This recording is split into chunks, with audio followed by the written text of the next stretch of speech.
ನಮಸ್ಕಾರ. ಸಾರಿ ತಡವಾಗಿ ಬಂದಿದ್ದಕ್ಕೆ. ನಂದು ಕೋಟಿ ಸಿನಿಮಾ ರಿಲೀಸ್ ಆಗಿದೆ, ಹಂಗಾಗಿ ಸ್ವಲ್ಪ ಓಡಾಟ ಜಾಸ್ತಿ ಇತ್ತು.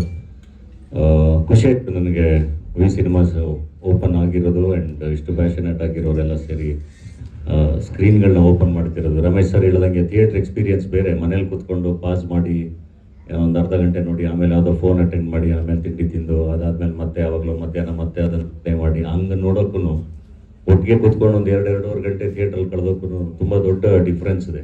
ಸೊ ಥಿಯೇಟ್ರ್ ಕಲ್ಚರ್ ಸತ್ತೋಗುತ್ತೆ ಅಂತೆಲ್ಲ ಹೇಳಬೇಕಾದ್ರೆಲ್ಲ ಒಂದು ಹಿಂಸೆ ನಮಗೆ ಯಾವಾಗಲೂ ಕಲಾವಿದರಿಗೆ, ಸಿನಿಮಾದವ್ರಿಗೆಲ್ಲ.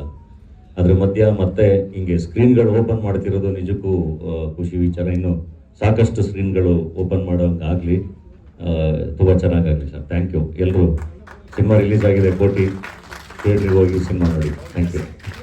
ಕೋಟಿಗೆ ಒಳ್ಳೆದಾಗಲಿ. ನಾಳೆ ನೈಸ್ ಮೀಟಿಂಗ್ ಯು ಹಿಯರ್. ಇವತ್ತು ನನಗೆ ಫಸ್ಟ್ ಟಿಕೆಟ್ ಇಲ್ಲ ಅಂತ ತಗೊಂಡಿದ್ದೆ ಕೋಟಿಗೆ. Good luck.